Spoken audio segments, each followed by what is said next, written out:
बिस्मिल्लाहिर्रहमानिर्रहीम। नाज़रीन, hit story के साथ मैं हूं शमशाद मांगट। आज की हमारी फॉलोअप स्टोरी है और ये है डीएमए से मुतल्लिक। नाज़रीन, हमने आपको बताया था कि वहाँ पे असिस्टेंट डायरेक्टर हैं, उनके पास कई चार्ज हैं। जनाब अब्दुल गफूर खान साहब, अब्दुल गफूर खान साहब अपना मौक़िफ़ देना चाहें, हम हाज़िर हैं उनके लिए। हमारा फोरम हाज़िर है और मैं कोशिश करूँगा कि उनके दफ्तर डीएम में जाके उनका मौक़िफ़ लूँ ताकि उनको सहूलत रहे, उनका वक्त ज़ाया ना हो।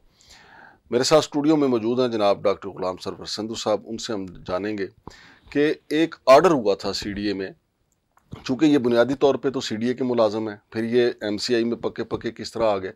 एक ऑर्डर हुआ कि जिनके पास लुक आफ्टर चार्ज है वो सारे के सारे वापस, यानी सवाए अब्दुल गफूर खान साहब के बाकी सब के जो हैं वो वापस हो गए। अब्दुल गफूर खान साहब के पास जो लुक आफ्टर चार्ज थे वो क्यों रहे, क्या ऐसी, फिर मैं कहूँगा कि ऐसी कौन सी गिदड़ सिंगी है या ऐसी कौन सी मजबूरी है सीडीए काम की कि इनको रखा गया। अस्सलाम वालेकुम संधू साहब। जी वालेकुम सलाम। जी संधू साहब, ये ऑर्डर हुआ सीडीए में कि जिनके पास लुक आफ्टर चार्ज हैं, उसमें कई लोग जो हैं वो, नाजरीन हमारे आप स्क्रीन पे वो लेटर भी देख रहे हैं, उसमें काफ़ी लोग जो हैं अफसरान जो हैं उसकी ज़द में है, उनसे लुक आफ्टर चार्ज वापस ले लिए गए, लेकिन खान साहब से नहीं लिए गए, अब्दुल गफूर खान साहब से। जी, एक तो ये किसी वक्त किसी पीर की खिदमत लेनी पड़ेगी। अच्छा। कि इनके पता से इनके कोई जिन है या क्या जन्नात इनके पास है कि इसने एक फ़ायदा नहीं उठाया। जो बात हम करेंगे अब ऑन रिकॉर्ड और डॉक्यूमेंट्स के मुताबिक करेंगे। बिल्कुल सही। एक लेटर अप्रैल 2023 में इशू होता है, जो कि आपको जी आपके पास भी है, कि जनाब जो असिस्टेंट अपने एडमिन ऑफिसर हैं कोऑर्डिनेशन के और पार्लियामेंट लॉजर्स के, पार्लियामेंट हाउस, उनको further temporarily attach with AD1 HRD, not temporarily attach with MCI DMA MCI। इसमें दो चीजें हैं। एक तो पहले देखने वाली बात है कि ये सीडीए का मुलाजम है, क्योंकि इसकी ओरिजिनल पोस्टिंग जो है सीडीए में वो कोऑर्डिनेशन में, एडमिन अफसर ज्वाइनिंग भी तो आपने करवाई थी। चलो कोई नहीं सर जी, जिंदगी बहुत सारे गुनाह हो जाते हैं की करते अंगूर चंगड़ाया और गुच्छा जख्माया, और दूसरा फिर जर्फ बड़े बाज पता लग देने। बहरहाल उसमें कौन, तो पहला क्वेश्चन तो ये है कि इसका जनाब ये अपॉइंटी है सीडीए का, पोस्टेड है सीडीए में, तो अटैचमेंट दूसरे महकमे में कैसे आ गई एमसीआई में? यानी इलीगल आया हुए हैं 100%। और किसी ने चैलेंज भी नहीं किया। चैलेंज के मैंने बताया, उनको पता करना होगा जनात कौन से हैं। अच्छा, इसमें कोई मुतासरा लोग तो होंगे ना सीडीए के या डीएमए के जी साढ़े ते की लिया के बहा दिता है, किसी ने चैलेंज नहीं किया। सर चैलेंज इधर तो ये हालत है कि अगर वो बंदा अपने सीनियर को मिसगाइड कर रहा है तो वो उसे मतलब कहते हैं कि उसको फॉलो किया जाता है। मैं तो यही कहूँगा। इसकी आगे हम आएंगे इंशाल्लाह। अब इसने ये जो इसका जो ना पूरा कच्चा चट्टा हम खोलेंगे। अच्छा, जब आप ये बात कर रहे हैं कि ये सीडीए में आ गए, वो गैर कानूनी तौर पे आके इधर से यहीं पे बैठ गए और इनको ये रास आ गया। आप कोई तो इनसे पूछे, रास तो इतना आया है कि 80 लाख रुपए की ग्रेड 16 का बंदा गाड़ी किस रह के बैठा है। मैं नंबर देता हूँ उस गाड़ी का। क्वेश्चन तो ये नहीं, गाड़ी तो उस दिन हमने दिखाई भी है। फिर टिकटॉक अपना इसने बनाया हुआ है कि जनाब जिम में जो एक्सरसाइज फरमा रहे हो, जिम की 30,000 रुपया तो मंथली फी है। हालांकि वैसे तो ये सरकारी मुलाजमीन पे टिकटॉक ममनू नहीं है। ममनू भी है, लेकिन वो तो उस पर कोई कानून लागू नहीं होता ना। सही है। अब यहाँ तक बात सिर्फ हम इतनी करेंगे कि पहली बात है, illegally he was attached to another department, I mean MCI, when he was permanently posted in CDA। Number 2 कि क्या इसके तो इतनी क्वालिफिकेशन है, फिर इसके पास कौन सी काबिलियत है कि 4 डायरेक्टरेट का काम ये करता है, जबकि सारा दिन डीएम में बैठा होता है। ये वहां के काम कौन करता है? यानी डीएमए की ऑक्टोपस है ये। यस, उसको पता नहीं कितनी टांगे होती हैं उसकी। ठीक है सर, ये क्वेश्चन है सर चेयरमैन साहब के लिए, दिस आई ओपनर, कि एक बंदा 5 पोस्टों का काम कैसे कर रहा है। मैंने सुना छठी भी दे रहे हैं उसको। जी 80 मतलब वो सुना है, और वो मैंने भी वो उसकी कारकर्दगी आगे एक प्रोग्राम में हम आएंगे कि उस कारकर्दगी पे इसको दी जा रही है।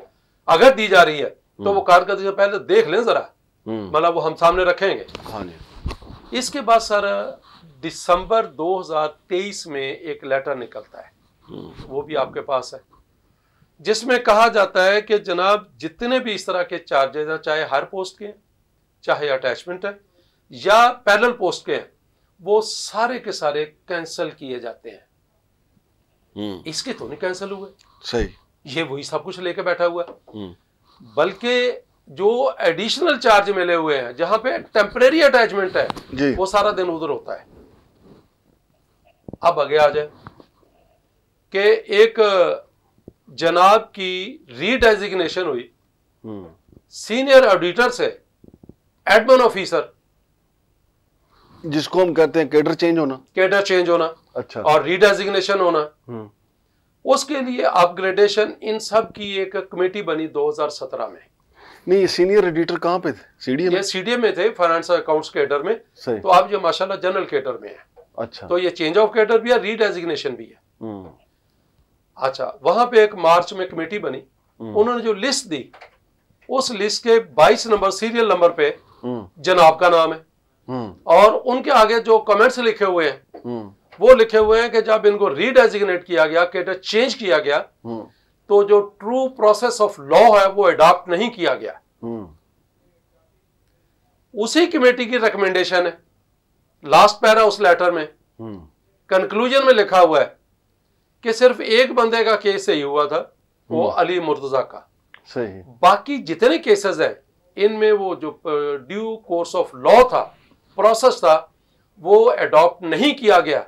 चाहे वो रीडेजिग्नेशन है, चाहे वो चेंज ऑफ कैडर है, चाहे वो अपग्रेडेशन है।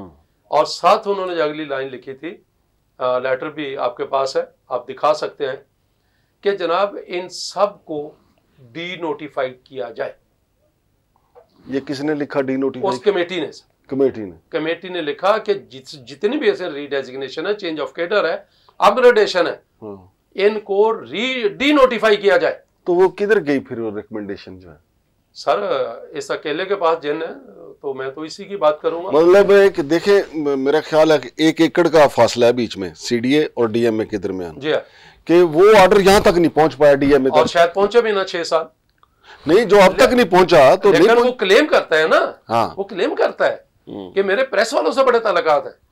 नहीं सर, उसमें क्या, प्रेस वाले भी तो इसी दुनिया की मखलूक इधर ही रहते हैं ना। तो एक तो ये बात हुई, एक और बेनिफिट जो लिया आपने भी तो सर जी, इनको जो आपने खुद मैंने इसका भाई था शकूर, उसके कहने पे करवाया था जैन कच्चीबादी में। तो आपके भी तो प्रेस वालों से ताल्लुकात है ना, इसके भाई से भी तो मेरे देखिए, मैं तो आज भी कहता हूँ, I am proud of it, कि लेकिन कोई प्रेस वाला जाके कहे कि कभी मैंने उनके पास गया हूं कि मेरी खबर लगाएं, मेरी तारीफ करें, आते थे मेरे पास, चाय भी पिलाता था, इज्जत भी करता था, और आज भी करता हूं। रिटायरमेंट के बाद भी मैं ही आपको बुलाता हूँ। बुलाते आप हैं, लेकिन ये आपकी मोहब्बत है, आप कॉल भी करते हैं सारे। मेरी रात को बात हुई है, मतलब रोज बात होती है। और फिर मैं इंटरेस्टिंग बात ये जो लेटर आपके पास है, ये एक प्रेस वाले दोस्त ने भेजे हैं।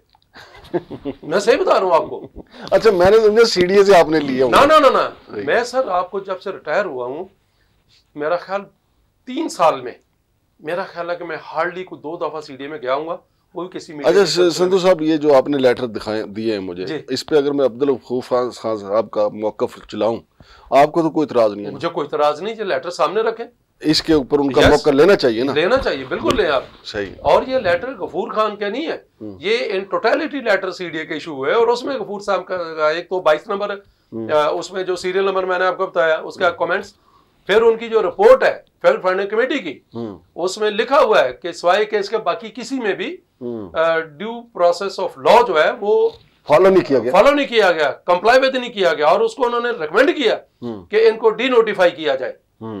फिर सीडीए का बंदा टेम्पररी अटैच कैसे हो गया, उधर भी फिर 5 चार्ज, वो चार्ज जो है दिसंबर में 2023 दिसंबर में लेटर इशू होता है कि सारे चार्ज खत्म हो गए, इसके नहीं हुए। अब अगली बात मेरे भाई, अकेली यहां तक नहीं है, बात है कि जनाब की जितनी सर्विस है, इतनी सर्विस के कितने लोग हैं जिनको सी टाइप मकान मिल चुका है। जनाब को मकान भी आउट ऑफ टर्न मिल चुका है, ठीक है सर। नहीं, लेकिन मुझे इनडायरेक्टली किसी ने, दोस्त ने इसके बारे में बताया कि सफ़ेद पोश आदमी है, इंतहाई दयानतदार आदमी है। सही बात है, किसी मेरे बड़े अच्छे रेपुटेशन वाले दोस्त ने मुझे बताया कि आप कहीं इनको जाके मिले कि बड़ा मतलब ईमानदार है, करप्ट नहीं है, सब कुछ, लेकिन ये जो चीज़ें आप दिखा रहे हैं तो मैं उस दोस्त को ये भी भेजूंगा, बल्कि वीडियो भी आप उस दोस्त को भेजें कि जो स्पोटेज किया है, क्या पता उसके भाई के नाम पे हो। नाम की बात नहीं, इस्तेमाल किसके है, इसके घर में खड़ी होती है। आप चेंज कर लेता कि मैंने इसकी तस्वीरें नहीं आपको दिखाई, उसका नंबर आपको दिया। मुझे बताएं, ग्रेड 16 का बंदा जो ईमानदार भी हो, क्लेमिंगली 80 लाख की गाड़ी कैसे रख सकता है? फिर टिकटॉक जो 40,000 या 30,000 रुपया फीस महीने की, वो कहाँ से जाती है? वो 25,000 है सर, मैं भी वहां पे जाता हूँ। चलो 25,000 सही, तो मेरा ख्याल है कि एक ग्रेड 16 के ऑफिसर के लिए इट्स मच मोर। वो सर सीडीए वाले या पुलिस वाले कहाँ देते होंगे सवा गोल्ड माल में पैसे? अगर नहीं देते तो क्या ये मिसयूज नहीं है? फिर अगली बात कि जनाब को जब हमने एक प्रोग्राम किया जनरल, मतलब ऑन दैट ओपन स्पेस और जो भी चीजें हुई, तो जनाब ने मीडिया को इंफॉर्मेशन दी अपने दफ्तर से निकाल के। तो क्या ये वायलेशन ऑफ लॉ नहीं है? मुझे याद आता है कि मैं उस वक्त डिप्टी डायरेक्टर था शायद, तो हमारे एक डिप्टी डीजी थे प्लानिंग के, उनके बारे में डाउट हुआ कि प्रेस में शायद वो इंफॉर्मेशन इसने दी है, डिप्टी डीजी वाज सस्पेंडेड। तो ये तो माशाल्लाह एडमिन अफसर है। लेकिन अब इनको विकेट के चारों तरफ खेलना आ गया ना अब्दुल गफूर साहब को। भारत साहब, मैं तो कह रहा हूँ जिन कानून के मैंने जो फैक्ट्स आपको दिए सही है, और ये देखिए एक्शन तो लेना है संधू साहब, चेयरमैन साहब ने, और चेयरमैन साहब के एक्शन का आपको पता है। वो देखे ना 80 लाख रुपया वो मेहरबान ने निकलवा लिया था, अभी तक उसकी इंक्वायरी फाइनल नहीं हुई। तो यहाँ तो सर जी आहिस्ता आहिस्ता ही काम चलता है, पता नहीं चलता भी है नहीं, लोग रिटायर हो जाते हैं खा पी के। सर बात ये है कि हमारा काम है फैक्ट्स निशानदेही रख देना। हाँ जी, और हमने जो वायलेशन की भी बताया, ये देखा जाए इस चीज को, और ये बात बड़ी क्लियर है। अब मामला इधर रुकना नहीं, अभी जितने फैक्ट्स हैं मैंने सामने लेके आने हैं। बिल्कुल ठीक। और हम सिर्फ उसको लाइमलाइट में लाएंगे, हम उसको आइडेंटिफाई करेंगे, पॉइंट आउट करेंगे। आगे जट जाने दे बिजू जाने, चेयरमैन साहब जट भी है तो बिजू में किसी नहीं कह रहा, लेकिन जट जाने दे बिजू जाने का तो कहावत है। हाँ, बहुत शुक्रिया जनाब संधू साहब। तो नाजरीन, ये था आज की हमारी फॉलोअप स्टोरी। गफूर खान साहब, अगर आप मौक़िफ़ देना चाहते हैं, मैं फिर कह रहा हूँ, मैं हाज़िर हूँ, कोशिश भी करूँगा आपसे रब्ते की, आपके दफ्तर में रब्ते की, ताकि आपका मौक़िफ़ भी हम चला सकें। और जो संधू साहब ने क्वेश्चन उठाया कि आपके जो साथी हैं उनको तो अभी तक मकान अलाट नहीं हुआ, आपको मकान अलाट हो गया, फिर संधू साहब तो आपके खैर खाओं में से थे, तो संधू साहब इतने नाराज़ क्यों हो गए? ये भी बड़ी अहम बात है। शमशाद मांगट और डॉक्टर गुलाम सरवर संधू साहब को इजाज़त दीजिए। अल्लाह हाफ़िज़।